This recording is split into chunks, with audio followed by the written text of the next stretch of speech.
Ma grande. C'est comment? Bonne arrivée. Merci. C'est comment la go, merci. La grande étudiante. Toi, tu viens tout le temps au moment où je suis prêt pour servir. Ah bon? Tu es vraiment chanceuse. Merci alors. Ma chère, il y a quel problème?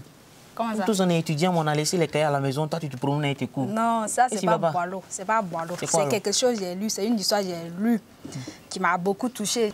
On dit, pendant 7 mois, je suis sortie avec un garçon que je considérais comme l'être le plus merveilleux au monde. J'étais persuadée que j'allais toujours me comporter de façon décente.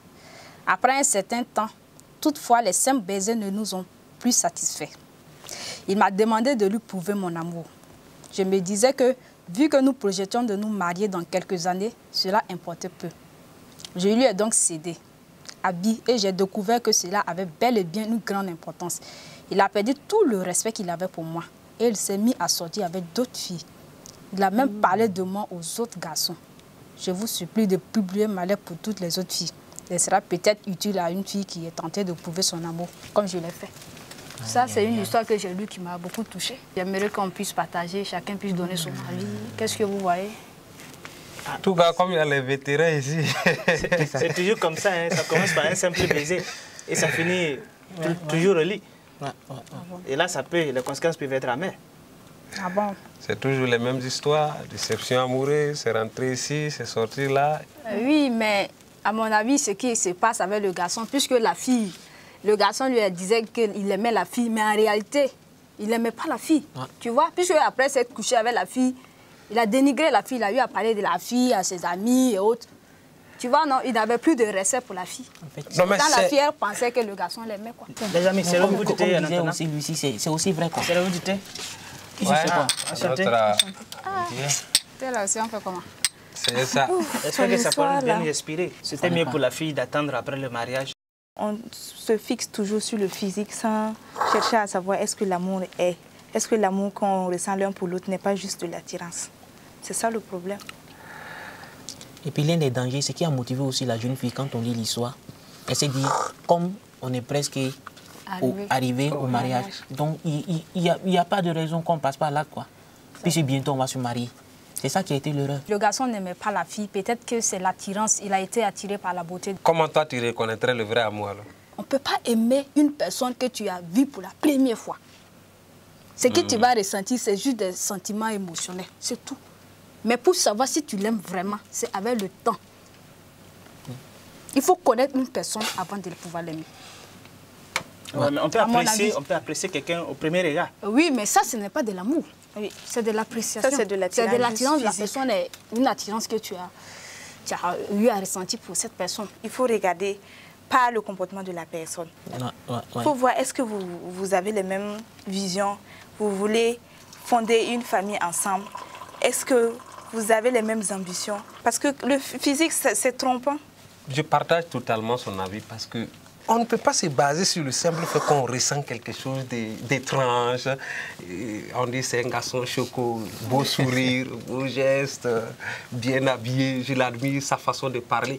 Mais ça là, pour moi en tout cas, il n'y a pas de vrai amour sans connaissance réelle de l'autre. Et la connaissance ne peut pas se baser sur connaître le visage de la personne, son nom peut-être. Est-ce qu'il faut forcément se fréquenter, voilà, pour pouvoir mieux se connaître? Non, je pense. Alors, comment il faut se fréquenter? Fréquenter, c'est un moyen pour se connaître. Mais seulement, ça dépend des endroits où vous vous rencontrez. C'est ça. Je me dis que si c'est au vu de la famille, vous venez, le jeune homme vient à la maison, chez la jeune fille, devant les parents, il s'assied, il cause facilement.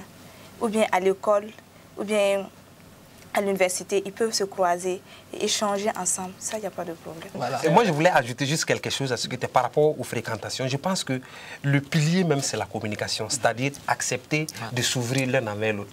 Pour moi, en tout cas, pour des gens qui pensent qu'ils s'aiment, premièrement, vous vous asseyez, vous causez, vous avez la même vision, comme vous l'avez dit. C'est-à-dire, comme le disait quelqu'un, l'amour, c'est regarder ensemble dans la même direction. C'est pas se regarder face à face. Je crois que pour faire la différence entre le vrai amour et vraiment l'attirance, et celui qui est vraiment, qui aime vraiment, au lieu de passer le temps à rêver, comme souvent certains le font, tu le vois, au lieu d'être concentré, tu le vois, il rêve. Tu lui demandes qu'est-ce qu'il a, je suis amoureux. Souvent les filles aussi, elles ne peuvent pas repousser facilement parce qu'elles se disent que, écoute, si je refuse, mon ami serait tenté de sortir dehors, alors je risque de perdre mon ami. Ouais. Donc, quelque part, c'est de l'illusion. Ouais. Oui, mais quand tu ne laisses pas découvrir ton terrain à ton ami, au contraire, il a un bon œil sur toi et il cherche. Il cherche parce qu'il sait que voilà, tu es bien, il met tous les moyens possibles, en tout cas pour te conserver. Mais dès qu'il te gagne, ben, il n'y a plus cette considération. Il n'y a plus de saveur. Hein. Exactement comme ça s'est passé dans l'histoire du début. Oui, justement. Même chose. C'est comme ça. L'une des choses qu'il voudrait que les jeunes filles sachent, quoi. Il faut savoir que même le garçon le plus frivole, là, il a toujours besoin d'une femme vraiment où on n'a pas encore touché à son fruit. Il faut que vraiment nos jeunes soient ça. Je suis garçon, je sais pourquoi. Pour ce qui est des fréquentations, voilà l'une des choses aussi, moi réellement, en tant que garçon, je n'ai pas aimé. C'est d'aller chez une fille et puis la croiser à la porte. Ça, c'est vrai. Franchement, je n'ai jamais eu ça. Même si la fille, même si on ne sera pas ensemble, mais je préfère rentrer dans la cour pour que les parents sachent qui est venu voir les filles. Ça, en fait, il y a ce sentiment de responsabilité qu'on me j'endosse en même temps. Au moins, il faut que tu rentres dans la cour, voilà, il demande votre fille. Voilà, le papa ou la maman va savoir, vous c'est qui, il va demander votre nom. Même si avec la fille, ça ne va pas loin, au moins si on cultive un tel sentiment en soi, il va de soi que quand on arrive chez la jeune fille, directement on ne va pas chercher à s'isoler seul. On va s'asseoir à côté de la terrasse avec les parents, peut-être qu'ils sont assis à côté. On peut bavarder simplement et dans un climat sain. Moi, je pense que sincèrement, la sexualité, c'est quelque chose de beau, d'agréable. C'est un don de Dieu. Dieu nous a fait donner ça. Et je pense que consommer cela avant le mariage, pendant les relations amicales, ça n'apportera que frustration, déception, culpabilité, sentiment, dégoût même de la chose.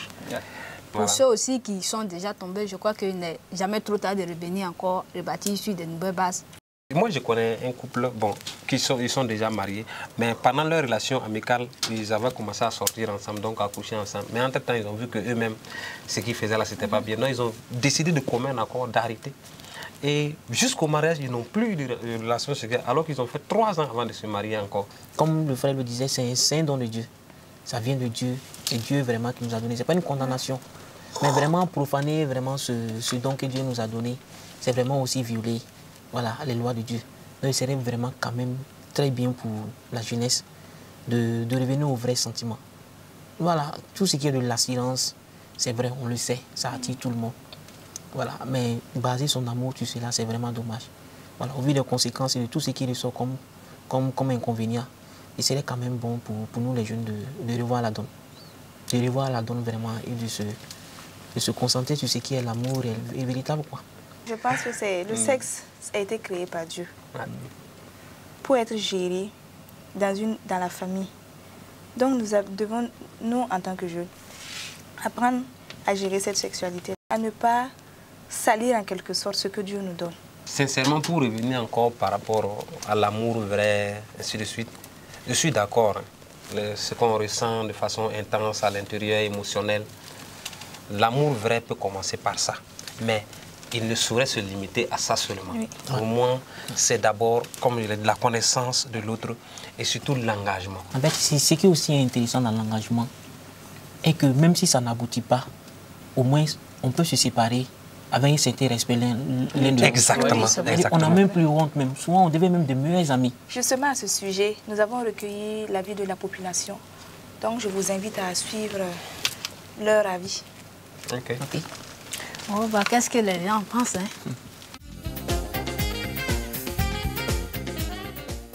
Quelle est la différence entre l'amour et l'engouement? Ok, ce que moi je comprends de l'amour, c'est un sentiment qu'on ressent envers quelqu'un. Un sentiment qui peut être réciproque ou pas réciproque en 2 personnes. Par contre, l'engouement, c'est quelque chose qui est...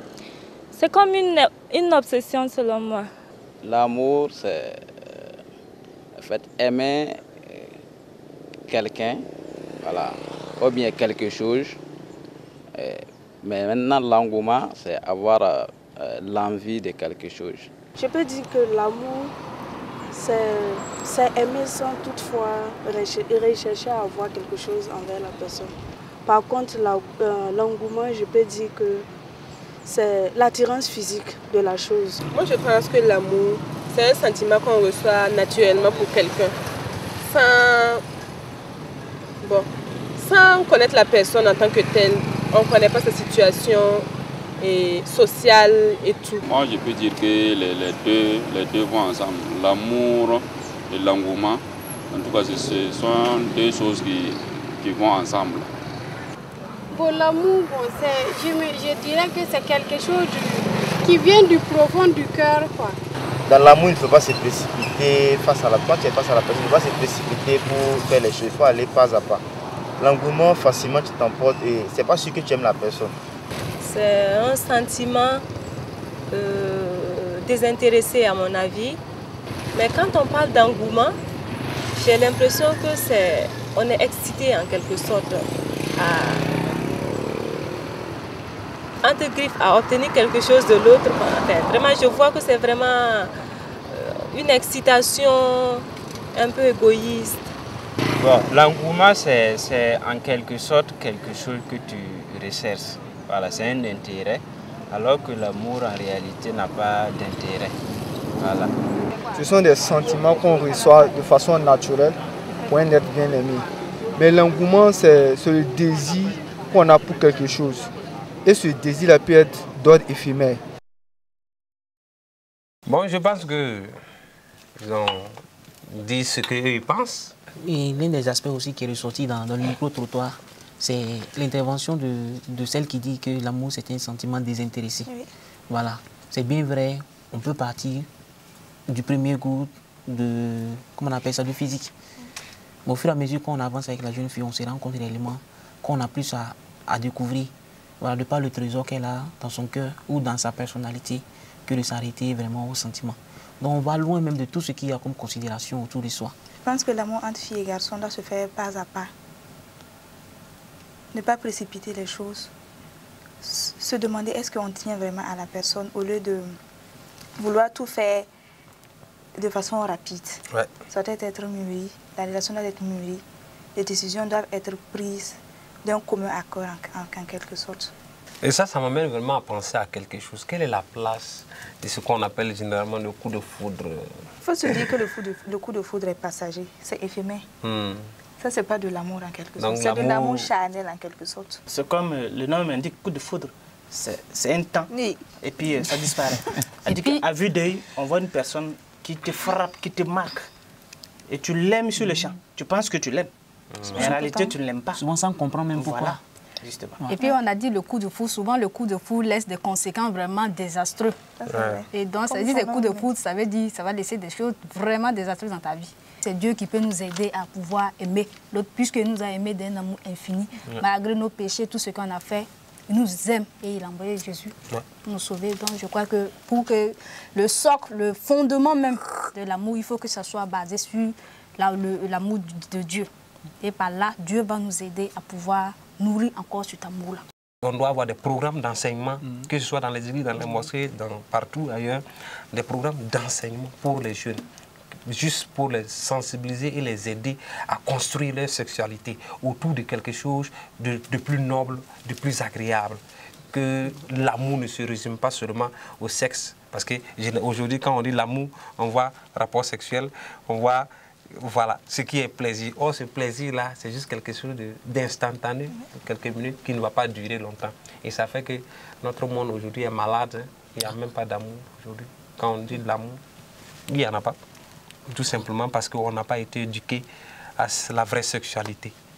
Je vais vous inviter à suivre une interview qu'un ami a, en tout cas, a réalisée. Donc, bonjour, monsieur Noufé Saméluc. Le sexe de nos jours n'est plus perçu comme un tabou. Quelle est votre opinion sur cet état de fait? Le fait de s'adonner à une mauvaise compagnie, si cette compagnie s'adonne à ses désirs sexuels, il va de soi que vous qui avez cette compagnie puisse aussi s'adonner à ses désirs sexuels. Et puis bon, aujourd'hui, il faut souligner une autre cause. La jeunesse veut découvrir. Dans ce désir de découvrir, donc, on s'adonne à ce désir sexuel. Il ne faut jamais essayer.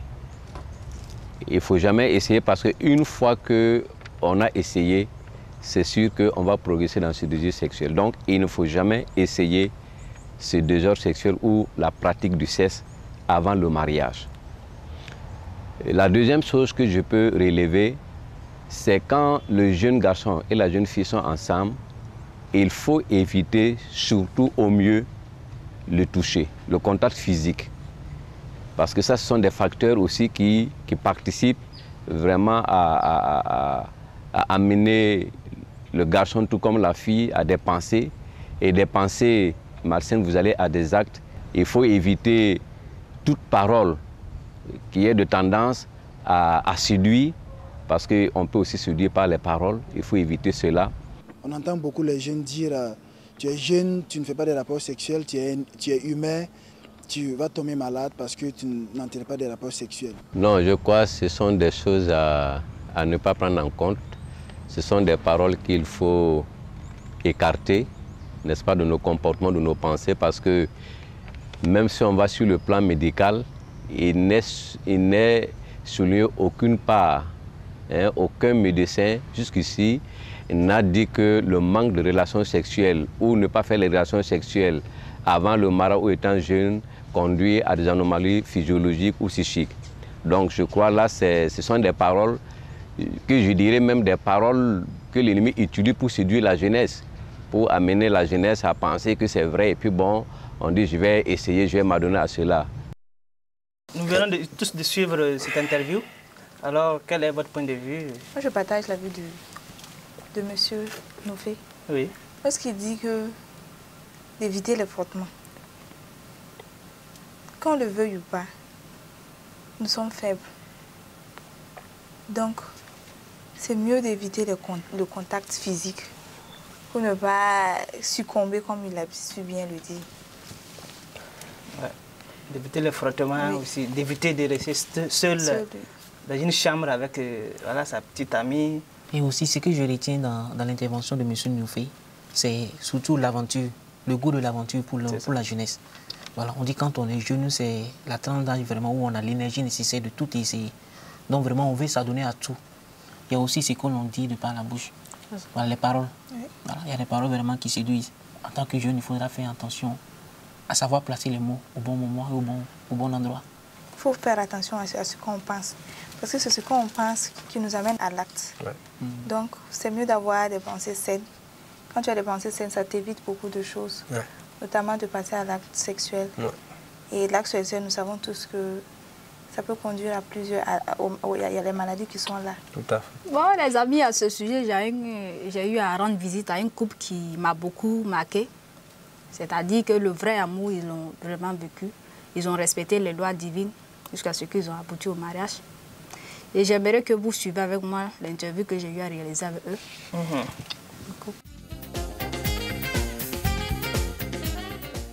Bonjour, monsieur et madame Palais. Nous sommes ravis ce matin que vous ayez accepté notre invitation. Combien de temps a duré la période de fiançailles? Bon, il faut dire que nous sommes connus en 2003. On a entretenu des relations jusqu'en décembre 2008 où on s'est mariés. Donc 5 ans, 4 mois comme ça. Mais il faut dire que après la demande de main proprement dite qui a eu lieu en mai 2008, on n'a plus attendu assez longtemps. On est passé au mariage en décembre 2008, la même année. Est-ce que c'était facile pour vous de s'assigner jusqu'au mariage? On ne dira pas que ça a été facile, parce que les tentations, ça ne manque pas.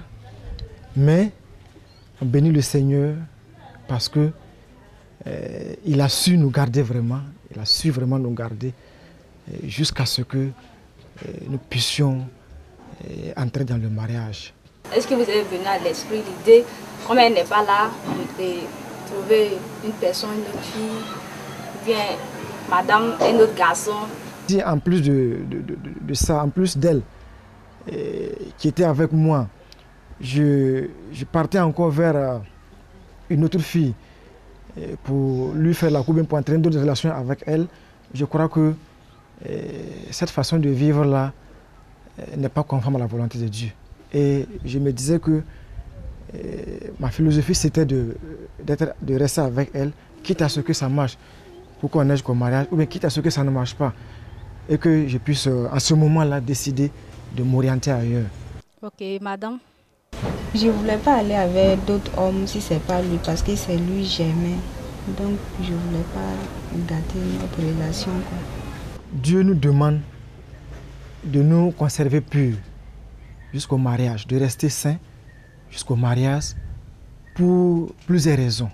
D'abord, pour des raisons d'ordre spirituel, le Seigneur nous dit qu'il est saint et que par conséquent, nous devons nous aussi être saints. Les jeunes fiancés ont intérêt même à se garder purs avant le mariage parce que, comme vous le savez, il y a de nos jours beaucoup de maladies qu'on peut contracter. Voilà. En refusant de se conserver pur pour attendre le mariage. Il y a notamment le mal du siècle qu'on connaît, le VIH, qu'on peut contracter. Voilà. Il y a aussi les IST, les infections sexuellement transmissibles dont on peut être victime. Il y a également d'autres maladies qu'on peut contracter, comme les hépatites. Que pensez-vous de ce qu'ils ont dit? Il a si bien dit, il s'était engagé. Jusqu'à ce que la fille dit non. Et maintenant, il va décider de s'orienter. Vraiment, sa patience a vraiment eu raison. Quand on voit vraiment ce qu'ils vivent aujourd'hui, et vraiment la patience, l'engagement d'être fidèle à elle et à elle seule. Jusqu'à ce que, au fur et à mesure qu'on marche ensemble, on se rend compte qu'on n'est pas fait l'un pour l'autre. Lorsque on connaît la valeur de quelque chose, on peut accepter d'attendre. Peu importe le temps que ça va coûter, mais je sais que ce que je veux là, il n'y en a pas ailleurs. Et donc je vais attendre, peu importe le temps qu'il me faudra, j'attendrai. Donc, quelque part pour moi, la patience, c'est quelque chose qui permet quand même de mesurer la ténacité, ou le degré d'amour en tout cas, qu'on peut ressentir pour quelqu'un selon moi. Ouais. Mais ça c'est vrai, le monsieur, je partage ton avis, il était convaincu que c'était elle qu'il voulait, avec elle qu'il voulait fonder une famille. Au point qu'il a attendu, c'est pas tout le monde qui peut le faire. Et vraiment, son exemple est à suivre. Ouais. Parce que vraiment, ils ont su dès le début ce qu'ils voulaient. Ouais. Et ils ont marché ensemble et ça a abouti au mariage. Et nous voyons bien, ils ont une merveilleuse fille. Je pense qu'ils vivent en parfaite harmonie. Et c'est ce qui est aussi intéressant à retenir au niveau de la femme, c'est que c'est ce sentiment de fierté. Ouais. C'est-à-dire qu'elle n'a pas ce sentiment de chaque fois rabaisser sa tête, comme si elle regrettait quelque chose. Comme elle a si bien dit, elle ne voulait pas d'autre garçon si ce n'est pas lui. Vivre aussi 5 années de relations amoureuses sans relation sexuelle, je pense que c'est un très bon exemple. Mais il a dit... C'est pas un tabou. Les gens qui pensent que c'est des stéréotypes, qui pensent que c'est impossible. Non. Et voilà, c'est un très bon exemple. Il a dit que ce n'est pas facile. Justement. Mais ils ont pu surmonter. Donc, quelque part, c'est que ce n'est pas impossible. Il suffit seulement de se dire qu'on peut y arriver et qu'on se fixe les limites. Et aujourd'hui, il est vraiment heureux de ce qu'il a pu garder sa chasteté, sa pureté jusqu'au mariage. Et quoi de plus beau que ça? Quoi de plus agréable de voir une famille aussi réunie après avoir surmonté les difficultés que nous tous on ressent actuellement. Ils sont passés par là-bas, mais ils ont pu quand même surmonter. Et je pense que c'est vraiment de l'honneur pour les deux, c'est de l'honneur pour la famille. Ouais. C'est vraiment intéressant, quoi. Pour consommer un mariage, le jour même du mariage, je pense que c'est l'idéal. Ouais. Alors, j'ai attendu 5 ans. Mais voilà, aujourd'hui, je suis en face de ça. Je pense que c'est très important. Ce qui est aussi important, ça veut dire que chacun de nous doit prendre une résolution. Ouais. On peut chuter. Mais ça veut dire que ce n'est pas tard. On peut toujours rester chaste. Ouais. Décider, en tout cas, de ne plus s'adonner au vagabondage sexuel. Décider de respecter sa conjointe. En tout cas, respecter son ami. En tout cas, pour aboutir au mariage. Voilà, je pense que ce n'est pas impossible. Voilà, si nous prenons cette résolution, je pense qu'on peut y parvenir. Ouais. Donc, en tant que jeune, après tout ce qui a été dit ici, il est quand même bien et intéressant à connaître vraiment le sens qu'il y a dans le vrai amour, à se préserver de tout ce qui est relation sexuelle et à se mettre au fort intérieur de nous-mêmes que c'est un don de Dieu. C'est un don de Dieu qu'il ne faut pas profaner avant le moment. le moment viendra vraiment où on pourra jouir pleinement de cette sexualité. Et c'est le mariage qui est le cadre idéal. Il faut retenir qu'il ne faut pas consommer le mariage avant le mariage. Oui, effectivement, parce que c'est désastreux, comme on l'a dit. Parce que je rêve de construire un foyer modèle, je rêve d'être respecté et d'être respectable, que ma femme également soit respectée et respectable, parce que je veux tous ces biens-là. Donc, je décide d'attendre. Comme ça, moi, je vois les choses. Les amis, la causerie était intéressante, mais j'ai cours le soir. Donc, il faut que j'aille me préparer pour cela. Ah bon. Ça, c'est bien. Non, mais je m'apprêtais à faire, en tout cas, un premier. Non, j'ai cours. D'accord, les amis. Ok, à la donc prochaine. voilà, bon cours. On se rattrape après. Voilà, Dans votre Allez, ballot. voilà. Merci beaucoup, à toi de même. Merci d'avoir passé. Il faut bien suivre le cours là. Ok. Je termine ton thé.